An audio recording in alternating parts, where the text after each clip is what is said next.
그날 밤 11시였습니다. 며느리가 한숨을 푹 쉬며 언제까지 이렇게 살 거냐고 하더군요. 제가 40년 동안 간호사로 키운 아들이 그러게 말이라며 맞장구 치더라고요. 어떻게 처리하지라며 고민하는 소리가 들렸어요. 바로 그 순간 저는 깨달았습니다. 69세 어머니를 처리하자는 얘기였거든요. 가슴이 철렁 내려앉더라고요. 4억 2천만 원짜리 집인데 우리가 못 가져냐며 투덜거리더군요. 정말 미친 거 아니냐고 서로 한탄하는 소리가 들렸어요. 아들이 며느리에게 속삭이길 엄마가 살아계시는 동안은 어쩔 수 없다더라고요. 요양원 보내는 방법밖에 없다며 결론을 내리더군요. 그럼 집은 자연스럽게 우리 거라며 계산하고 있었어요. 하지만 엄마가 건강한데 어떡하냐며 고민하더라고요. 그때 아들이 한 말은 평생 잊을 수 없습니다. 치매 있는 것처럼 연기하면 된다더군요. 그럼 요양원 보내기 쉽다고 뻔뻔하게 말했어요. 바로 그 순간 저는 결심했어요. 복수하기로 말이에요. 저는 박미경입니다. 올해 69세예요.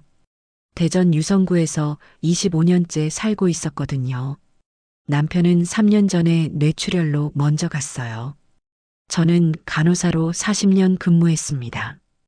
대학병원 중환자실에서 일했었거든요. 남편도 의료진이었는데요. 방사선사했어요. 둘이 합쳐서 연금이 월 250만 원 나와요. 평생 모은 예금이 9,500만 원 있었어요. 아들은 준호라고 해요. 올해 36살이고 IT 회사 팀장이에요. 월급도 꽤 받더라고요. 며느리 소영이는 33살인데 카페를 운영하고 있었어요. 결혼한 지 8년 됐는데 아이는 없어요. 처음에는 손주 보고 싶어서 서운했습니다. 하지만 이제는 그게 다행이라는 생각이 들어요. 그런 부모 밑에서 자랄 아이가 불쌍하거든요.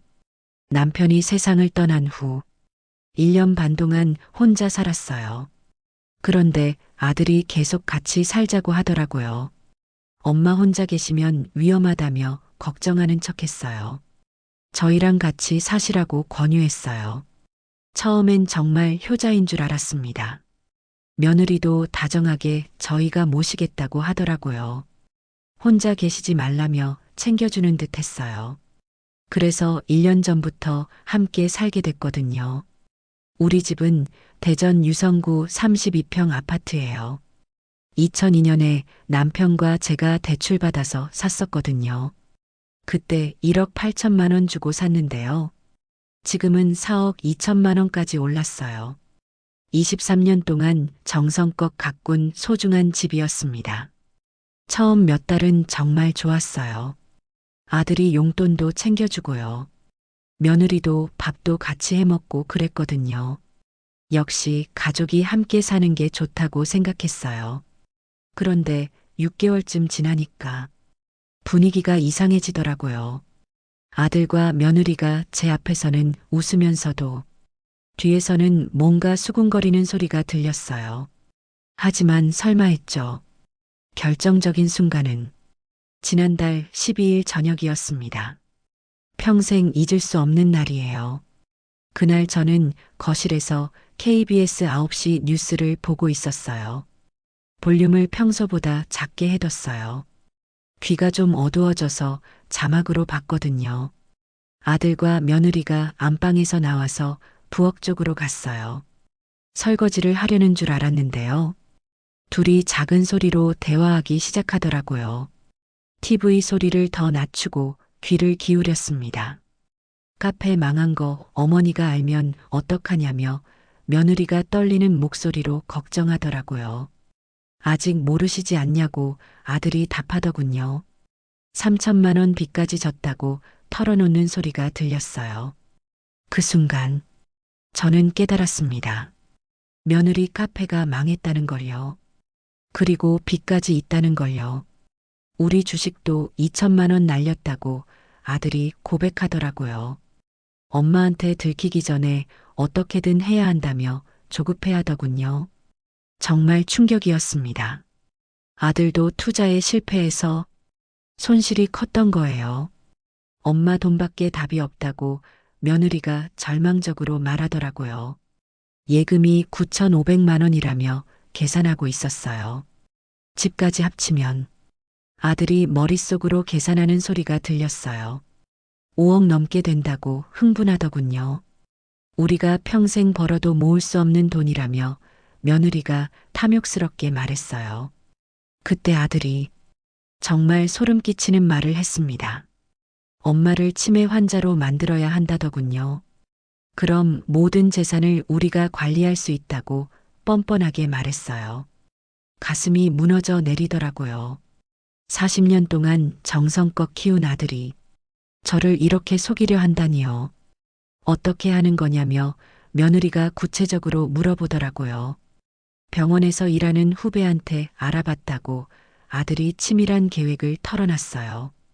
가짜 진단서 만들어주겠다며 돈만 주면 된다고 하더군요. 정말 기가 막혔습니다. 의료진까지 매수하려는 계획이었거든요. 얼마나 드냐며 며느리가 현실적으로 따져 물었어요. 500만 원이면 해결된다고 아들이 답하더라고요. 그럼 엄마가 치매 환자가 되는 거라며 만족스럽게 말했어요. 요양원비는 엄마 연금으로 내고 집과 예금은 우리가 관리한다고 계산하더군요. 더 이상 들을 수가 없어서 조용히 안방으로 들어갔어요. 이불을 뒤집어 쓰고 울었거든요. 목을 눌러서 소리가 안 나게 하면서 밤새 울었어요. 감기 걸리면 밤새 간병하고 대학 등록금 마련하려고 부업도 했었거든요. 결혼할 때도 예단 혼수 다 챙겨줬는데 그런데 그 아들이 저를 속여서 쫓아내려고 하다니요. 그날 밤 한잠도 못 잤어요. 계속 생각했거든요. 정말 내가 들은 게 맞나? 설마 우리 준호가 그럴 리가 없을 거야. 하지만 분명히 들었습니다.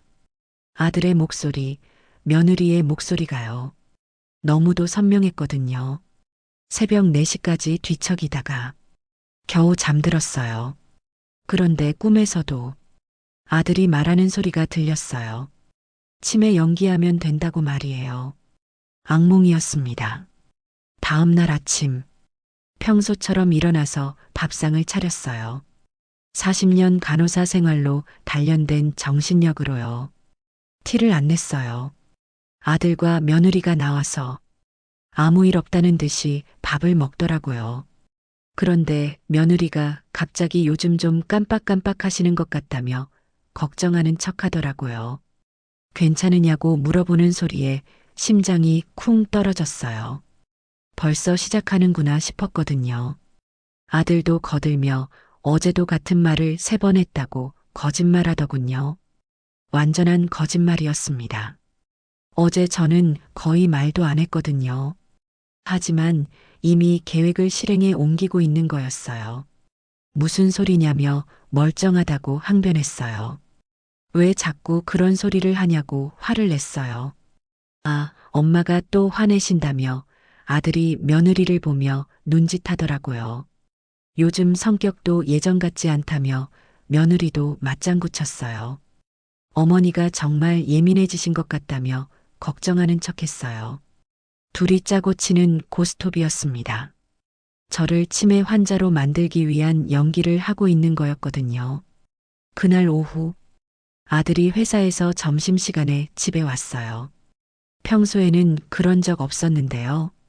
뭔가 확인하러 온 것 같더라고요. 저는 부엌에서 설거지를 하고 있었는데 아들이 거실에서 며느리와 통화하는 소리가 들렸어요. 엄마 상태가 어때 보이냐고 물어보더군요. 글쎄, 아직은 정상적으로 보인다며 며느리가 답하더라고요. 어떻게 해야 하냐고 고민하는 소리가 들렸어요. 그럼 우리가 더 적극적으로 유도해야겠다며 아들이 구체적으로 지시하더군요. 오늘부터 엄마한테 같은 질문을 계속해 보자더라고요. 그럼 답답해서 화낼 거라고 계산하고 있었어요. 어떤 질문이냐고 며느리가 물어보더군요. 오늘이 몇 월 며칠이냐, 아까 점심에 뭐 드셨냐? 어제 뭐 하셨냐? 이런 걸 반복하자더라고요. 정말 소름 끼쳤습니다. 저를 미치게 만들어서 화를 유도한 다음 증거로 치매 진단을 받으려는 거였거든요. 그리고 엄마가 깜빡하는 척 할 수 있게 상황도 만들어 보자더군요. 약속 시간 일부러 헷갈리게 알려주고 평소 쓰시던 물건들 위치 바꿔놓자며 더 치밀한 계획을 세우더라고요. 그게 너무 심한 거 아니냐며 며느리가 망설이더군요. 그러다 정말 스트레스 받으셔서 몸 상하시면 어떡하냐고 걱정했어요. 우리 미래를 위해서라며 아들이 설득하더라고요. 4억 2천만 원짜리 집이라고 강조했어요. 게다가 엄마도 요양원에서 전문 케어 받으시는 게 더 좋다고 합리화하더군요. 그래도 며느리가 여전히 망설이더라고요. 요즘 치매 환자가 얼마나 많은데 우리만 그런 게 아니라고 아들이 당당하게 말했어요. 오히려 빨리 발견해서 치료받는 게 엄마한테도 좋다고 정당화하더군요. 그 순간 확실히 알았습니다. 이 모든 일의 주범이 아들이라는 걸요. 며느리는 오히려 양심의 가책을 느끼고 있었는데 아들은 아무런 죄책감 없이 모든 계획을 추진하고 있었거든요. 저녁에 아들이 집에 오자마자 계획이 실행됐습니다. 오늘이 몇 월 며칠인지 아시냐며 자연스럽게 물어보더라고요. 7월 12일이라고 정확히 답했어요. 30분 후에 또 물어봤어요. 오늘 점심에 뭐 드셨냐고 다시 묻더군요. 김치찌개에 계란말이 먹었다고 아까도 말했다며 약간 짜증이 났어요. 또 30분 후에 며느리가 오늘이 며칠이냐고 물어보더라고요. 아까도 물어봤는데 12일이라니까 하며 목소리를 높였어요. 그러자 아들과 며느리가 서로 의미심장한 눈빛을 주고받더라고요. 마치 계획대로 화내지 않은 것 같았어요. 이런 식으로 일주일 동안 계속됐습니다.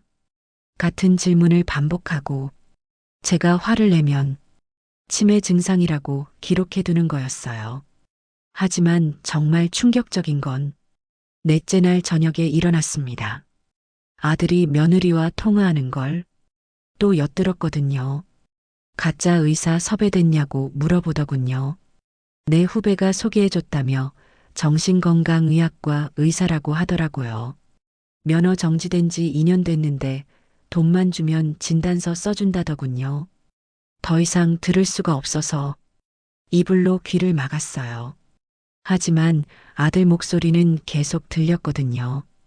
500만 원이면 해결된다고 계산하더라고요. 치매 초기 진단서를 깔끔하게 만들어준다며 자신만만하게 말했어요. 정말 치밀했습니다. 제 모든 재산을 차지하려는 계획을 세세하게 짜놓은 거였거든요. 그럼 요양원은 어디로 할 거냐고 며느리가 물어보더군요. 성남 쪽에 싼데 알아봤다며 월 180만 원이라고 하더라고요. 엄마 연금으로 충분하다며 제 연금까지 정확히 파악하고 있었어요. 그럼 우리가 부담할 건 없겠다며 며느리가 안도하더군요. 당연하다며 엄마 돈으로 엄마가 들어가시는 거라고 뻔뻔하게 말했어요. 우리는 집만 관리하면 된다더군요. 그러더니 더 충격적인 말을 했습니다. 참, 그리고 엄마 예금도 우리가 관리해야 한다더군요.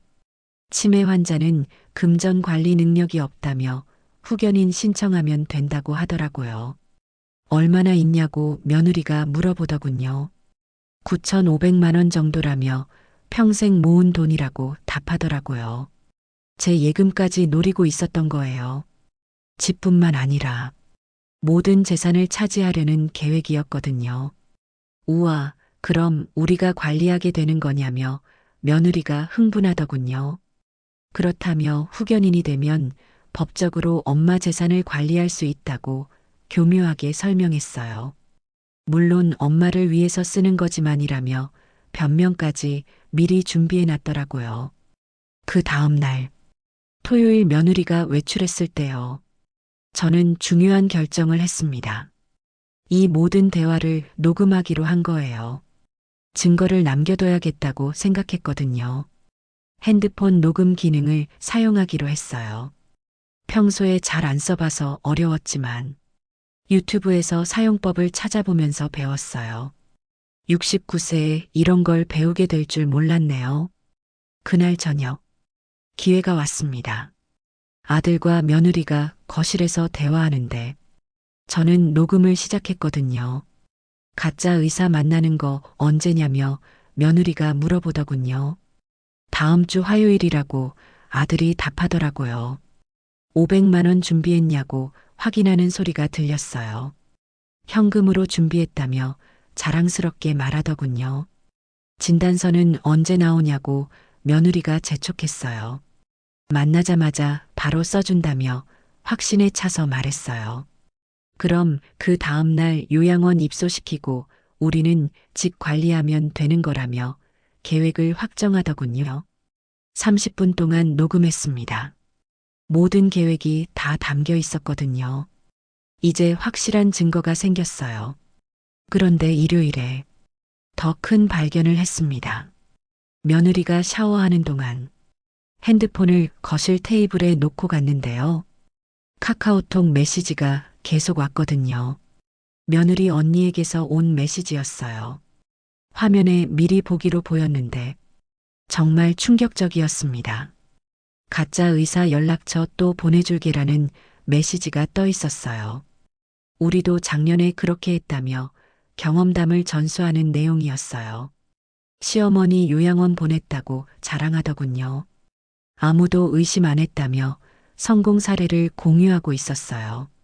며느리 언니 가족도 같은 짓을 이미 저질렀던 거예요. 그리고 이번에는 저희 가족을 도와주고 있었던 거였습니다. 더 이상 당하고만 있을 수 없었습니다. 저도 계획을 세워야겠다고 결심했거든요. 월요일 아침이었습니다. 아들과 며느리가 출근하고 나서요. 저는 곧바로 움직이기 시작했어요. 먼저 은행에 갔습니다. 제 통장 잔액을 정확히 확인해 보고 싶었거든요. 어르신 잔액 조회하시겠냐며 은행 직원이 물어보더라고요. 네, 그리고 거래 내역도 좀 확인하고 싶다고 말했어요. 통장을 확인해 보니 정확히 9,530만 원이 있었어요. 남편과 제가 평생 모은 돈이었거든요. 그리고 매월 들어오는 연금도 확인했어요. 국민연금 150만 원, 공무원 연금 100만 원으로 총 250만 원이었습니다. 그 다음에 부동산 등기소에 가서요. 집 등기부등본도 뗐어요. 다행히 집은 제 단독 명의였어요. 남편이 돌아가신 후에 상속받은 거였거든요. 모든 서류를 정리하면서 저는 중요한 결정을 했습니다. 아들과 며느리가 제 재산을 노리고 있으니까요. 제가 먼저 처분해버리겠다고 생각한 거예요. 화요일에는 더 중요한 일을 했습니다. 캐나다에 사는 조카 민수에게 전화를 걸었어요. 민수는 제 남동생 아들인데요. 15년 전에 캐나다로 이민 갔거든요. 토론토에서 회계사로 일하고 있어요. 평소에 안부 전화를 자주 주고받았었어요. 고모, 안녕하세요? 민수가 반갑게 인사하더라고요. 잘 지내니? 보고 싶었다고 말했어요. 그런데 민수야, 고모가 부탁할 게 있어서 전화했다고 털어놨어요. 무슨 일이세요? 민수가 걱정하는 목소리로 물어보더군요. 고모가 캐나다로 이민 가고 싶은데 도와줄 수 있겠냐고 부탁했어요. 정말이세요? 민수가 놀라는 소리가 들렸어요. 갑자기 왜요? 그때부터 저는 모든 걸 털어놨습니다. 아들과 며느리가 저를 요양원에 보내려고 했던 일을요. 치매 연기를 시키려 했던 일을요. 제 재산을 노린 일들을 말이에요. 뭐라고요? 그런 일이 있었다고요? 민수가 분노하더군요. 네, 제가 직접 들었어요. 녹음도 해뒀다고 말했어요. 고모, 그럼 당장 경찰에 신고하세요. 민수가 다급하게 말하더라고요. 그것도 생각해 봤는데 증거가 부족할 것 같다고 걱정했어요. 아직은 실행에 옮기지 않았으니까요. 그럼 고모가 먼저 피해야겠네요. 민수가 현실적으로 판단하더군요. 캐나다 이민은 나이 때문에 어렵지만 관광비자로 먼저 오세요. 제가 도와드릴게요. 정말 고맙다고 감사 인사를 드렸어요. 그런데 고모, 재산은 어떻게 할 거세요? 민수가 걱정하더군요. 그냥 두면 결국 그 사람들이 차지할 텐데요. 그때 저는 결정적인 계획을 세웠습니다. 모든 재산을 기부해 버리겠다고 말이에요. 기부요? 민수가 놀라더군요. 네, 집도 팔고 예금도 다 정리해서 아동복지시설에 기부할 거라고 말했어요. 그 사람들이 제 재산을 한 푼도 못 가지게 할 거예요. 고모, 정말 대단하세요. 민수가 감탄하더군요. 완벽한 복수네요. 그날부터 본격적인 준비가 시작됐습니다. 수요일에는 부동산에 갔습니다. 집 근처에 있는 공인중개사 사무소였어요. 어머님, 어떻게 도와드릴까요? 공인중개사가 물어보더군요. 집을 팔고 싶다고 단호하게 말했어요. 빨리 팔리면 좋겠다고 덧붙였어요. 어머님, 갑자기 왜 집을 파시려고요? 공인중개사가 놀라며 물어보더라고요. 혹시 급한 일이라도 있으세요? 사정이 있다며 자세한 설명을 피했어요. 빨리 팔고 다른 곳으로 이사하고 싶다고 말했어요. 시세가 4억 2천만 원 정도 될 것 같다며 공인중개사가 설명하더라고요. 금매로 나가시면 3억 9천만 원 정도에도 거래 가능할 것 같다고 하더군요. 3억 9천만 원이어도 괜찮다고 답했어요. 빨리 팔리는 게 중요하다며 결심이 서 있었어요. 그럼 매물로 내놓을게요. 공인중개사가 말하더군요. 유성구니까 금방 나갈 것 같다고 하더라고요. 그날부터 본격적인 반격이 시작된 거예요. 아들과 며느리가 저를 속이고 있으니까요. 저도 계획을 세워서 대응하기로 했거든요. 목요일 오후에는 더 중요한 일을 했습니다. 아동복지재단에 전화를 걸었어요. 안녕하세요. 기부 상담을 받고 싶다고 말했어요. 어떤 기부를 원하시는지요? 담당자가 물어보더군요. 부동산과 현금을 모두 기부하고 싶다고 설명했어요.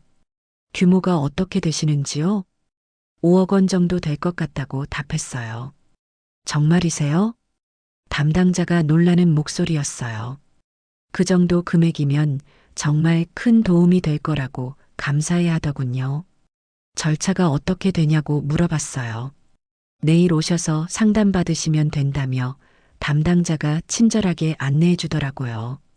기부 의향서 작성하시고 세무 관련 서류도 준비해 드릴게요. 고맙다고 인사했어요. 내일 오후에 갈게요. 그날 저녁 아들과 며느리는 여전히 계획을 진행하고 있었어요. 내일 가짜 의사 만나러 간다며 며느리가 확인하더라고요. 500만 원 현금 준비됐다고 아들이 자랑스럽게 말했어요. 진단서 받자마자 바로 요양원 연락하자더군요. 다음 주 월요일에 입소시키는 게 목표라고 하더라고요. 그럼 그때부터 우리가 집 주인이네요. 며느리가 기대에 차서 말했어요. 당연하지. 아들이 당당하게 답하더군요. 엄마 예금 관리 권한도 우리가 가지게 되고 완벽한 계획이라며 서로 축하하는 분위기였어요. 속으로 웃음이 나왔어요. 내일이면 모든 게 바뀔 텐데 무슨 계획을 세우고 있는지 몰라서요. 금요일 오전 10시였습니다. 아들과 며느리가 가짜 의사를 만나러 나간 사이 저는 아동복지재단에 갔어요. 어머님, 어제 전화하신 분이시죠? 담당자가 반갑게 맞아주더라고요. 네, 기부 상담 받으러 왔다고 말했어요. 정말 5억 원을 기부하고 싶으시는 거예요? 담당자가 다시 한번 확인하더군요. 네, 확실해요. 망설임 없이 답했어요. 부동산 3억 9천만 원, 현금 9,530만 원. 총 4억 8,530만 원을 기부하겠다고 말했어요. 정말 감사합니다. 담당자가 눈물을 글썽이더군요. 이 돈으로 얼마나 많은 아이들을 도울 수 있을지 모릅니다. 그 말을 듣고 마음이 뿌듯했어요. 제 재산이 의미 있게 쓰일 수 있다는 생각이에요. 기부 의향서에 서명을 했습니다. 다음 주에 부동산 매각이 완료되면 모든 절차를 마무리하기로 약속했어요. 그날 오후 2시쯤 집에 돌아왔는데요. 아들과 며느리가 이미 와 있었어요. 얼굴이 밝더라고요. 뭔가 일이 잘 풀린 것 같았어요. 엄마, 좋은 소식이 있어요. 아들이 들뜬 목소리로 말하더군요. 병원에서 검사받기로 했어요. 무슨 검사냐고 물어봤어요. 건강검진이에요. 며느리가 설명하더군요. 치매 검사도 같이 받아보시는 게 좋을 것 같다고 권유했어요. 왜 치매 검사를 받아야 하냐며 따져 물었어요. 엄마 요즘 정말 깜빡깜빡하셔서 아들이 걱정하는 척 하더군요. 전문의한테 정확한 진단을 받아보시는 게 좋을 것 같다고 말했어요. 난 멀쩡하다니까 왜 자꾸 그런 소리를 하냐고 화를 냈어요. 엄마, 또 화내시네요. 아들이 며느리를 보며 의미심장한 눈빛을 보내더라고요. 이런 것도 치매 증상일 수 있다며 걱정스럽게 말했어요. 정말 뻔뻔했습니다. 자기들이 저를 화나게 해놓고는 그걸 치매 증상이라고 우기고 있었거든요. 어머니, 그냥 한 번만 가보세요. 며느리가 달래듯 말하더군요. 아무것도 아니라고 나오면 저희도 안심이 되고요. 그래서 언제 가기로 했냐고 물어봤어요. 다음 주 화요일 오후 2시예요. 아들이 답하더군요. 이미 예약까지 다 해뒀다고 말했어요. 속으로 알고 있었죠. 가짜 의사를 만나러 가는 거라는 걸요. 그날 저녁, 더 충격적인 사실을 알게 됐습니다. 며느리가 친정 어머니와 통화하는 걸 들었거든요. 엄마, 드디어 성공했어. 며느리가 기뻐하며 말하더군요. 가짜 의사 만났냐고 친정 어머니가 물어보더라고요. 응, 500만 원 주고 진단서 받기로 했어. 며느리가 설명하더군요. 다음 주 화요일에 시어머니 데려가서 가짜 검사 받게 하고 치매 진단서 받아올 거라고 계획을 털어놨어요. 잘했다며 친정 어머니가 칭찬하더군요. 이제 요양원만 정하면 되겠네. 내가 알아본 곳 중에서 제일 싼 데로 하자더라고요. 월 180만 원이면 시어머니 연금으로 충분하다며 계산하고 있었어요. 그럼 너희는 집에서 편하게 살 수 있겠네. 친정 어머니가 만족해 하더군요. 4억 넘는 집을 공짜로 얻는 거잖아. 그런데 며느리가 갑자기 말했어요. 엄마, 그런데 혹시 시어머니가 나중에 항의하면 어떡해? 정신이 멀쩡하다고 주장하시면요. 그때 친정 어머니의 대답이 정말 소름 끼쳤습니다. 그럼 치매가 더 심해졌다고 하면 되지. 치매는 진행성 질환이라며 더 교묘한 방법을 알려주더군요. 시간이 지날수록 더 심해지는 게 당연하다고 말했어요. 그럼 시어머니가 뭐라고 하셔도 사람들이 안 믿을 거라고 확신하더군요. 정말 치밀했습니다. 단순히 한 번 속이는 게 아니라 평생 저를 치매 환자로 만들어버리려는 계획이었거든요. 그래서 난 내가 빨리 처리하라고 했잖아. 친정 어머니가 다그치듯 말하더군요. 시어머니가 나이가 있으니까 지금이 기회라고 강조했어요. 몇 년 더 지나면 정말 치매에 걸릴 수도 있는데 그때까지 기다릴 거냐며 재촉하더라고요. 알겠어요, 엄마. 며느리가 다짐하듯 말했어요. 이번 주에 다 처리할게요. 고생 많았다며 친정 어머니가 위로해 주더군요. 그동안 시어머니 눈치 보느라 힘들었지. 이제 곧 자유로워질 거라고 격려했어요. 더 이상 들을 수가 없어서 조용히 안방으로 들어갔어요. 하지만 분노보다는 오히려 차분한 마음이 들더라고요. 이제 제가 무엇을 해야 할지 확실히 알겠거든요. 토요일 아침 중요한 전화가 왔습니다. 부동산에서였어요. 어머님, 집 보러 오실 분이 계세요. 공인중개사가 흥분한 목소리로 말하더군요. 오늘 오후 3시에 오시겠다고 하십니다. 정말요? 그럼 제가 집에 있을게요. 혹시 마음에 드시면 바로 계약하셔도 된다고 말했어요. 어머님, 정말 급매로 나가시는 거네요. 공인중개사가 확인하더군요. 알겠습니다. 그날 오후 3시, 30대 후반 젊은 부부가 집을 보러 왔어요. 정말 좋은 집이네요. 구매자가 감탄하더군요. 햇빛도 잘 들고 구조도 마음에 든다고 칭찬했어요. 어머님, 이렇게 좋은 집을 급매로 내놓으시다니요. 정말 운이 좋네요. 좋은 분들이 사시니까 다행이라고 진심으로 말했어요. 이 집에서 행복하게 사시라고 당부했어요. 계약은 언제 할 수 있을까요? 구매자가 적극적으로 물어보더군요. 지금 당장이라도 가능하다고 답했어요. 그럼 월요일에 계약하시죠. 계약금 8천만 원 먼저 드리고 잔금은 다음 주 금요일에 치르겠다고 약속하더군요. 그날 저녁 아들과 며느리에게는 아무 말도 안 했어요. 화요일에 가짜 검사를 받으러 가는 줄 알고 들뜬 분위기였거든요. 엄마, 내일 병원 가시는 거 아시죠? 아들이 확인하더군요. 응, 알고 있다고 짧게 답했어요. 검사 잘 받으시고 의사 선생님 말씀 잘 들으세요. 며느리가 당부하듯 말하더군요. 속으로는 웃음이 났어요. 내일이면 모든 게 뒤바뀔 텐데 무슨 검사를 받겠어요. 일요일 저녁 마지막으로 중요한 전화를 걸었어요. 민수에게였어요. 민수야, 고모야. 반갑게 인사했어요. 계획대로 진행되고 있다고 보고했어요. 고모, 정말 괜찮으세요? 민수가 걱정하더군요. 무서우시지 않아요? 전혀 무섭지 않다고 답했어요. 오히려 속이 시원하다며 웃었어요. 40년 간호사 생활로 이런 상황 정도는 충분히 감당할 수 있다고 말했어요. 그럼 언제 캐나다로 오실 거예요? 민수가 구체적으로 물어보더군요. 다음 주 금요일 밤 비행기 타기로 했다고 답했어요. 모든 절차가 그때까지 완료될 거예요. 알겠어요, 고모.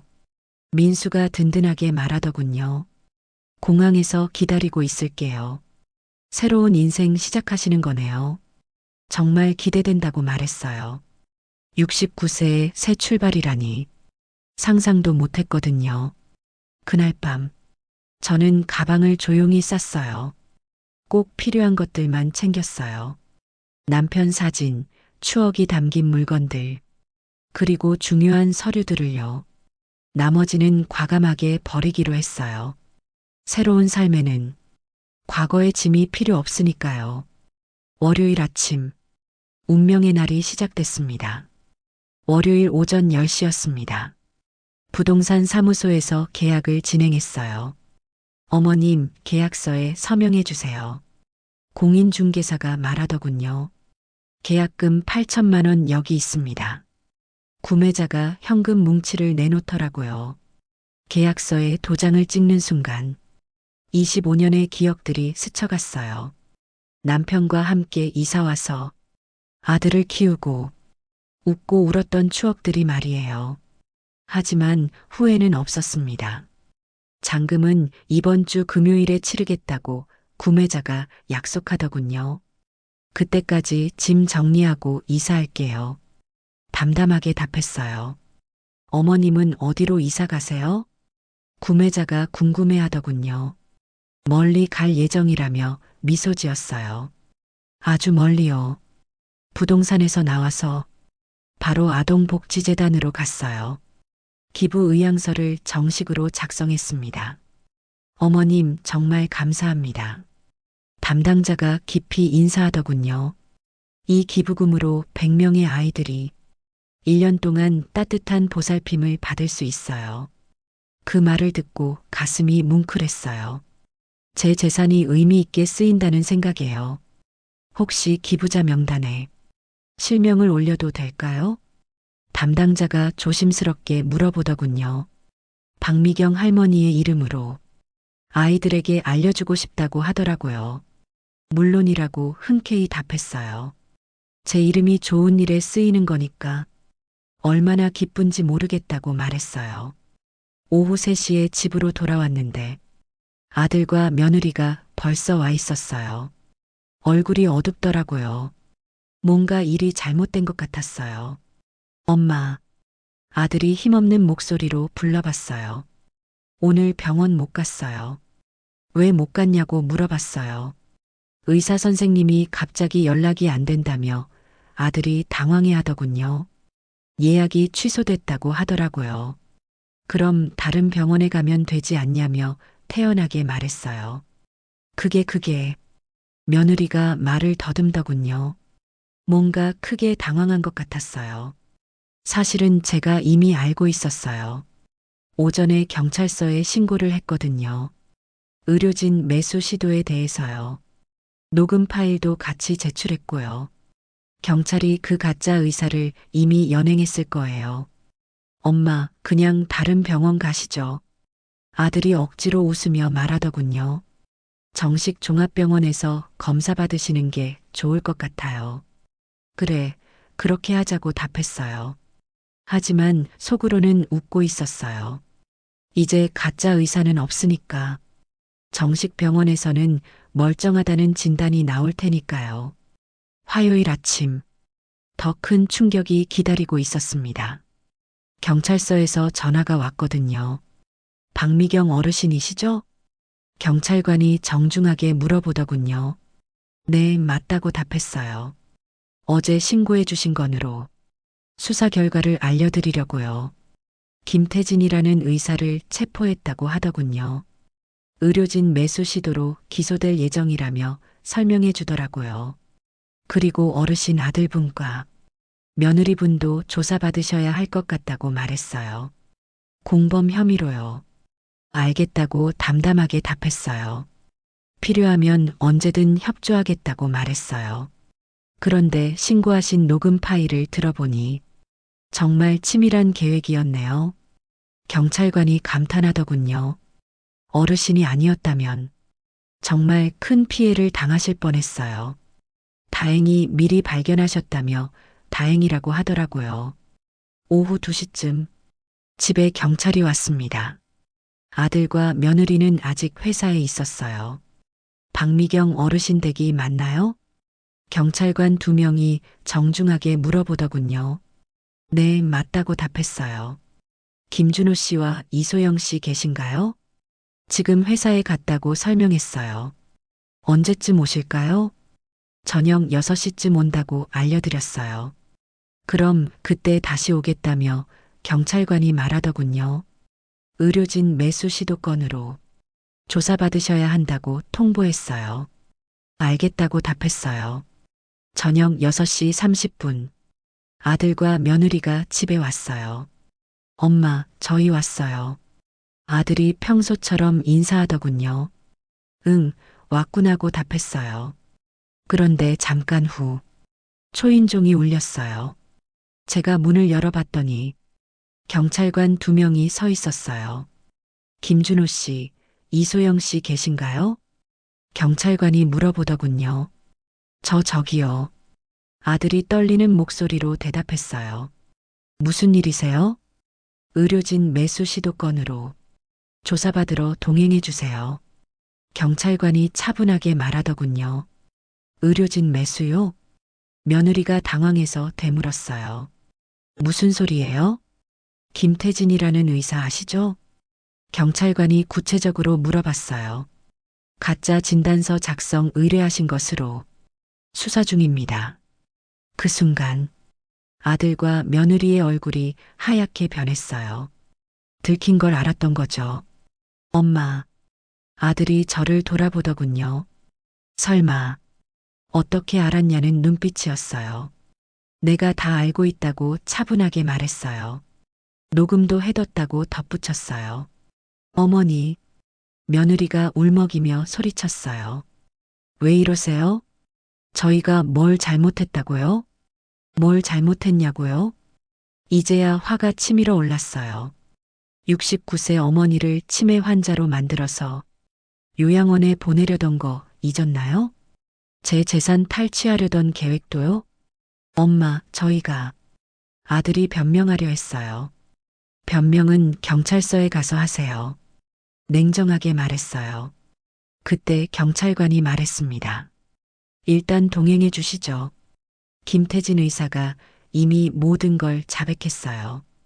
500만 원 받고 가짜 진단서 써주기로 했다고요. 아들과 며느리는 경찰차에 끌려갔어요.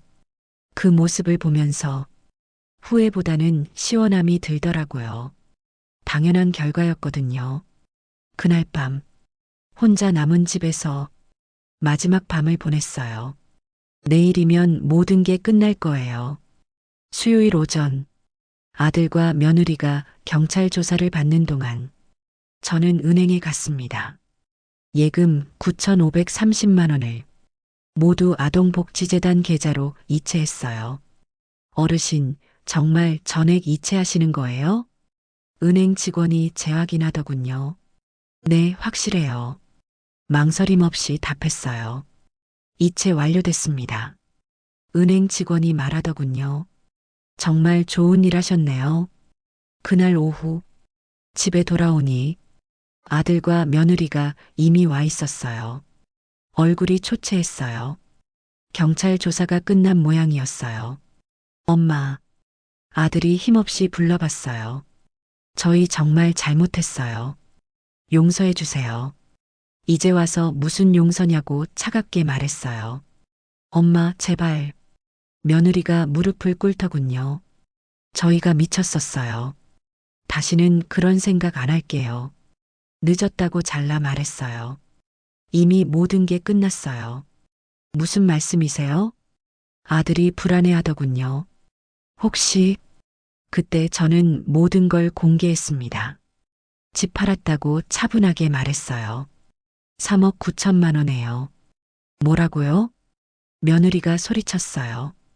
왜 저희한테 상의도 안 하고 왜 상의해야 하냐고 반박했어요.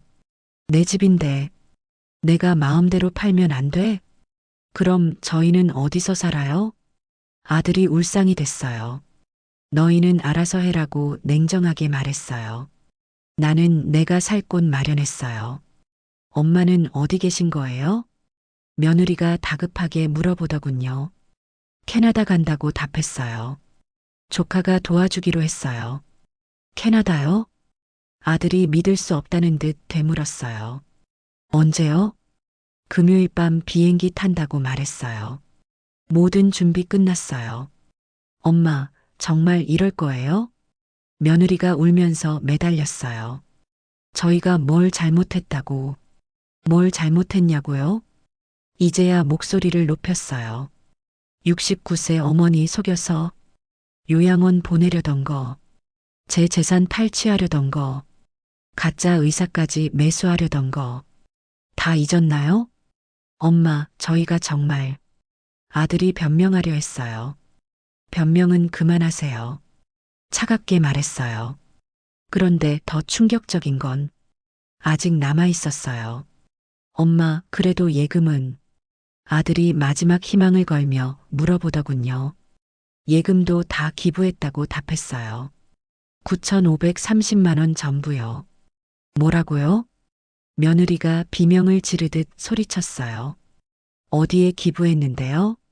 아동복지재단에요. 차분하게 설명했어요. 100명의 아이들이 1년 동안 도움받을 수 있을 거예요. 엄마, 아들이 절규하듯 외쳤어요. 그럼 저희는 어떻게 살아요? 카페 빚 3천만 원은 어떻게 갚고요? 그건 너희가 알아서 해야지. 냉정하게 말했어요. 내가 왜 책임져야 해? 어머니, 정말 너무하세요.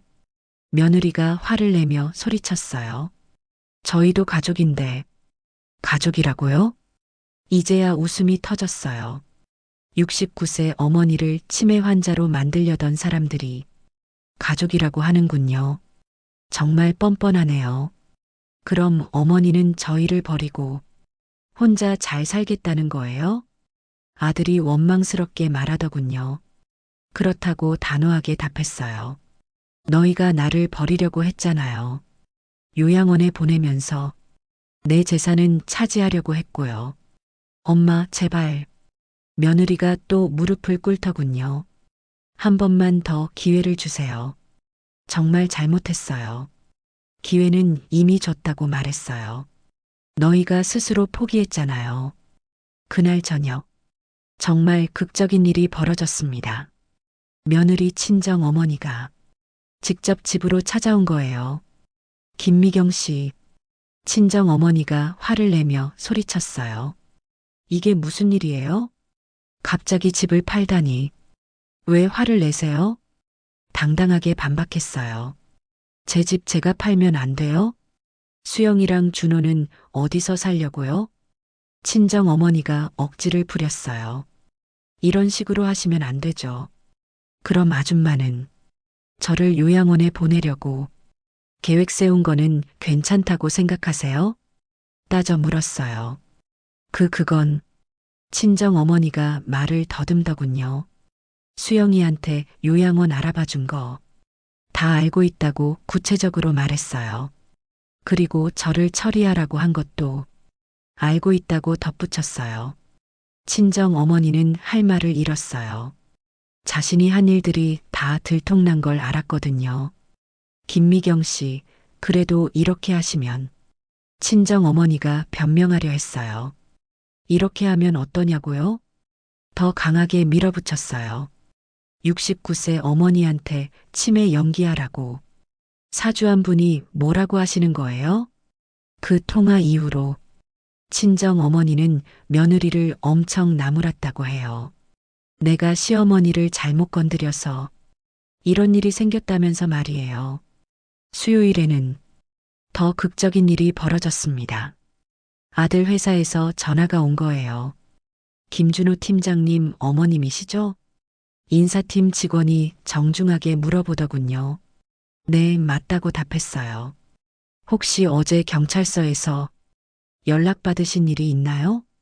있었다고 솔직하게 답했어요. 의료진 매수 시도 건이었어요. 그럼 정말 준호 씨가 연루된 거군요. 인사팀 직원이 한탄하더군요. 회사에서 매우 심각하게 보고 있다며 걱정스러운 목소리였어요. 도덕적 해이로 판단하고 있다고 하더라고요. 준호가 평소에 효자로 소문났었는데 정말 실망스럽다며 안타까워했어요.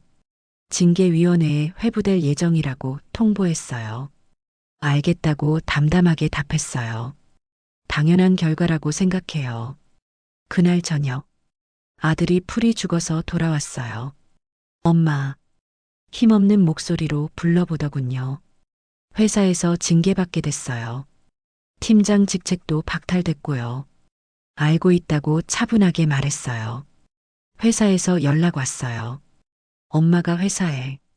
아들이 놀라며 물어보더군요. 뭐라고 말씀하신 거예요? 사실만 말했다고 답했어요. 너희가 한 일들 말이야.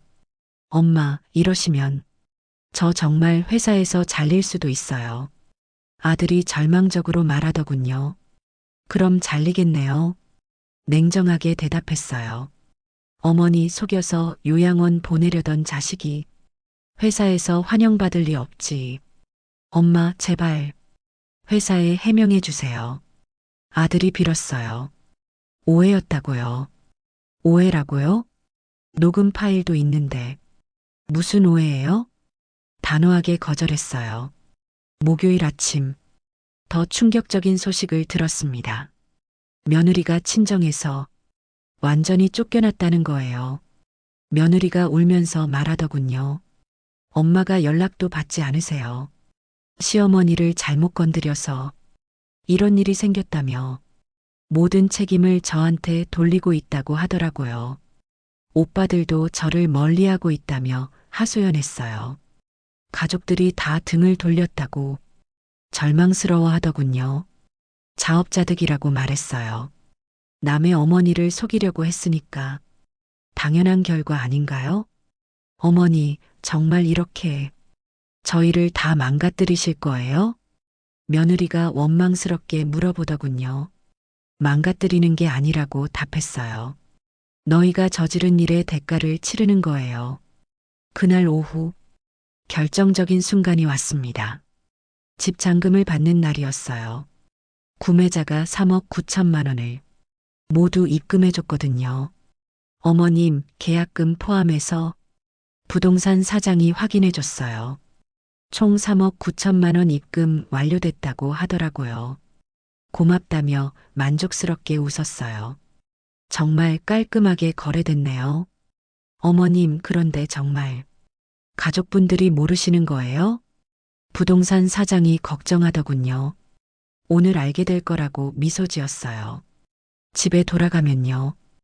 혹시 문제되지 않을까요? 부동산 사장이 걱정했어요. 전혀 문제 없다고 당당하게 말했어요. 제 명의 집이니까 제가 마음대로 팔 수 있는 거잖아요. 저녁 6시 아들과 며느리가 집에 왔어요. 평소보다 일찍 온 거였어요. 경찰 조사 때문에 회사도 일찍 끝났나 봐요. 엄마, 저희 왔어요. 아들이 기운 없이 인사하더군요. 응, 왔구나고 답했어요. 그런데 며느리가 뭔가 이상하다는 듯 둘러보더라고요. 엄마, 짐이 없어졌네요? 며느리가 의심스럽게 물어봤어요. 어디 가셨어요? 정리했다고 간단히 답했어요. 필요 없는 거니까요. 설마. 아들이 불안해하는 목소리였어요. 엄마, 혹시. 그때 저는 폭탄 선언을 했습니다. 집 팔았다고 차분하게 말했어요.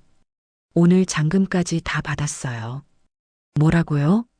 아들과 며느리가 동시에 소리쳤어요. 어떻게, 왜, 말을 잇지 못하더군요. 3억 9천만 원에 팔렸다고 덧붙였어요. 깔끔하게 현금 거래로요. 엄마, 며느리가 주저앉더군요. 정말 이럴 거예요? 저희는 어떻게 살라고요? 너희 일은 너희가 알아서 해야지. 냉정하게 말했어요. 내가 왜 책임져야 해? 그럼 그 돈은 어디 있어요? 아들이 마지막 희망을 걸며 물어보더군요. 예금이랑 합쳐서 총 얼마예요? 그때 저는 마지막 폭탄을 터뜨렸습니다.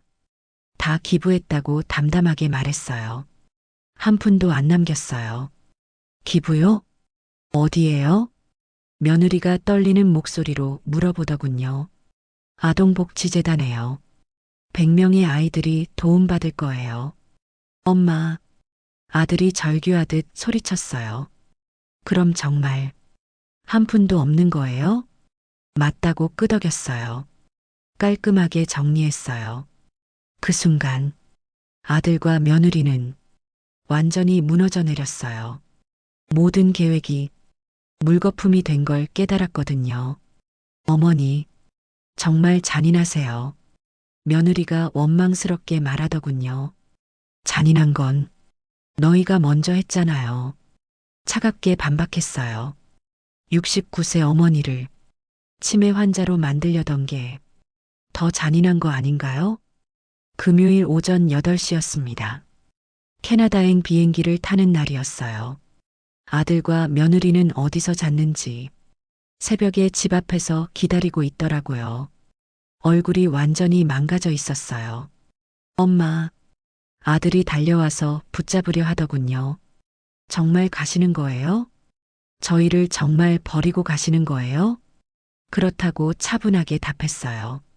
너희가 나를 먼저 버렸잖아요. 엄마, 제발. 며느리가 울면서 매달렸어요. 한 번만 더 기회를 주세요. 정말 잘못했어요. 이제 와서 무슨 기회냐며 손을 뿌리쳤어요. 너희에게 속아서 요양원에 갈 뻔했는데 무슨 면목으로 기회를 달라는 거예요? 그때 아들이 무릎을 꿇더군요. 엄마, 저 정말 미쳤었어요. 돈 때문에 정신을 잃었어요. 다시는 그런 생각 안 할게요. 늦었다고 잘라 말했어요. 이미 비행기 표도 끊었고 모든 준비 끝났어요. 엄마의 마음을 돌릴 수 없는 거예요? 아들이 마지막으로 애원하더군요. 돌릴 마음이 없다고 단호하게 답했어요. 너희가 한 일을 생각해보면 당연한 결과예요. 택시가 도착했어요. 인천공항까지 가는 택시였거든요. 엄마, 아들과 며느리가 동시에 소리쳤어요. 정말 가시는 거예요? 그렇다며 택시에 올라탔어요. 창문 너머로 아들과 며느리가 울고 있는 모습이 보였어요. 하지만 전혀 불쌍하지 않았어요. 자업자득이었거든요. 공항에 도착해서 출국 수속을 밟는데 정말 시원한 기분이었어요. 69세의 새로운 인생을 시작한다니 상상도 못했거든요. 비행기 안에서 지난 1년을 돌이켜봤어요. 아들과 며느리를 믿고 함께 살기로 한 결정이 얼마나 어리석었는지 깨달았어요. 하지만 후회는 없었습니다. 덕분에 그들의 진짜 모습을 확실히 알 수 있었거든요. 12시간 비행 끝에 토론토에 도착했습니다. 고모, 민수가 공항에서 기다리고 있더라고요. 정말 오셨네요. 반갑게 달려와서 안아주더군요. 그래, 왔다며 웃었어요. 이제 정말 자유야. 민수가 준비해준 집은 토론토 시내에서 20분 거리에 있는 작은 콘도였어요. 1층이라 계단도 없고 혼자 살기에 딱 좋았어요. 고모, 여기서 편히 쉬세요. 민수가 배려해 주더군요. 필요한 거 있으면 언제든 연락하시고요. 정말 고맙다며 감사 인사를 드렸어요. 내가 아니었다면 어떻게 됐을지 모르겠다고 말했어요. 당연한 일이에요, 고모. 민수가 따뜻하게 말하더군요. 가족이 이래야죠. 진짜 가족이 뭔지 새삼 깨달았어요. 토론토에서의 첫 주는 정말 평화로웠습니다. 아무도 눈치 볼 필요 없이 제가 하고 싶은 대로 할 수 있었거든요. 아침에는 근처 공원을 산책하고 오후에는 도서관에서 책을 읽었어요. 저녁에는 민수 가족과 함께 식사하며 즐거운 시간을 보냈어요. 스트레스가 없어지니까 건강도 눈에 띄게 좋아졌어요. 잠도 잘 오고 식욕도 좋아졌고 혈압도 정상으로 돌아왔어요. 일주일 후 한국에서 소식이 들려왔습니다. 민수가 인터넷 기사를 보여주더군요. 의료진 매수 시도로 아들이 실형을 받았다는 내용이었어요. 1년 6개월 집행유예였지만 사회적 파장이 컸다고 하더라고요. 며느리도 공범으로 벌금형을 받았다고 나와 있었어요. 회사에서는 결국 아들을 해고했다고 했어요. 도덕적 해이를 이유로요. 며느리 카페도 결국 문을 닫았다고 하더군요. 빚을 감당할 수 없어서요. 정말 완벽한 결말이었어요. 자업자득의 끝을 보여주는 교과서 같은 사례였거든요. 2주 후에는 더 놀라운 소식을 들었어요. 아동복지재단에서 감사 편지가 왔거든요. 박미경 할머니께 진심으로 감사드린다는 내용이었어요. 기부해 주신 돈으로 정말 많은 아이들이 따뜻한 보살핌을 받고 있다고 했어요. 아이들이 직접 그린 감사 그림도 함께 보내왔어요. 그 그림들을 보는 순간 눈물이 났어요. 제 재산이 정말 의미 있게 쓰이고 있다는 생각이에요. 아들과 며느리 손에 들어갔다면 탐욕과 이기심에만 쓰였을 텐데 이렇게 아름다운 일에 쓰이다니 정말 잘한 선택이었어요. 한 달 후 캐나다 생활에 완전히 적응했습니다. 영어도 조금씩 늘고 있고 새로운 친구들도 사귀었어요. 특히 같은 아파트에 사는 한국계 할머니들과 친해졌어요. 다들 비슷한 나이라 서로 의지하며 지내고 있어요. 미경 씨 정말 잘하셨어요. 이웃 할머니가 늘 말해주세요. 그런 자식들한테 재산 줬으면 평생 후회했을 거라고 하더군요. 맞아요. 이제야 진짜 자유로워진 기분이라고 동감한다고 말했어요. 건강도 많이 좋아졌습니다. 스트레스가 없어지니까 10년은 젊어진 것 같아요. 매일 아침 조깅하고 오후에는 자원봉사도 하고 저녁에는 영어 공부도 해요. 69세에 새로운 도전을 하고 있어요. 3개월 후 한국에서 마지막 소식이 들려왔습니다. 민수가 전해준 소식이었어요. 준호와 소영이 이혼했다고 하더군요. 서로 책임을 떠넘기다가 결국 갈라섰다는 거예요. 준호는 원룸에서 혼자 살고 있다고 했어요. 새 직장도 구하지 못해서 아르바이트로 연명하고 있다더군요. 소영이는 친정에서도 쫓겨나서 고시원에서 산다고 했어요. 편의점 야간 알바를 하면서 카페 빚을 갚고 있다더군요. 정말 완벽한 몰락이었어요. 탐욕의 대가를 톡톡히 치르고 있는 거였거든요. 고모, 그래도 좀 안쓰럽지 않으세요? 민수가 조심스럽게 물어보더군요. 결국 고모가 키운 아들인데요. 전혀 안 쓸다고 답했어요. 자기가 저지른 일의 결과예요. 당연히 책임져야죠. 그런 생각이 드니까 오히려 속이 시원하더라고요. 정의가 실현된 기분이었어요. 6개월 후 저는 캐나다 영주권을 신청했습니다. 나이가 많아서 어렵다고 했지만 민수가 보증을 서주면서 특별한 케이스로 승인됐어요. 이제 정말 캐나다 사람이 된 거예요. 69세의 새로운 국가의 새로운 시민이 되다니 인생은 정말 예측할 수 없는 것 같아요. 1년 후 정말 놀라운 일이 벌어졌습니다. 아동복지재단에서 제게 특별상을 주겠다고 연락이 온 거예요. 한국 최고령 기부자로 기네스북에도 신청하겠다더군요. 정말 영광스러웠어요. 제 이름이 좋은 일로 기록에 남는다니요. 시상식에는 화상으로 참여했어요. 캐나다에서 실시간으로 한국과 연결된 거였거든요. 박미경 할머니께서는 진정한 나눔의 정신을 보여주셨습니다. 재단 이사장이 말하더군요. 개인의 이익보다 사회의 선익을 택하신 숭고한 결정이었다고 칭찬해 주더라고요. 그 순간 정말 뿌듯했어요. 제가 내린 결정이 옳았다는 확신이 들었거든요. 시상식 영상은 한국 전체에 방송됐어요. 많은 사람들이 제 이야기에 감동받았다고 했어요. 특히 비슷한 처지, 어르신들이 용기를 얻었다더군요. 부당한 대우를 받고 있던 다른 분들도 당당하게 자신의 권리를 찾기 시작했다고 해요. 정말 의미 있는 일이었어요. 그런데 시상식 다음 날 예상치 못한 연락이 왔습니다. 한국에서 아들이 국제전화를 걸어온 거예요. 1년 만에 처음 듣는 목소리였어요. 엄마, 힘없는 목소리였어요. 뉴스 봤어요. 시상식 말이에요. 그래서 뭐라고 담담하게 답했어요. 엄마가 대단하다는 걸 이제야 깨달았어요. 아들이 후회하는 목소리로 말하더군요. 저 정말 바보였어요. 그런 훌륭한 어머니를 왜 그렇게 대했는지 이제 와서 후회해도 늦었다고 말했어요. 너희가 선택한 길이잖아요. 엄마 용서해 주세요. 아들이 울먹이며 빌었어요. 저 정말 잘못했어요. 용서는 하늘이 하는 거라고 답했어요.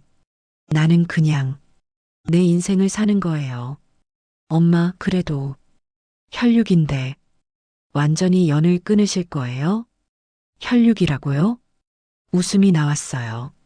혈육이 어머니를 치매 환자로 만들려고 하나요? 엄마, 아들이 말을 잇지 못하더군요.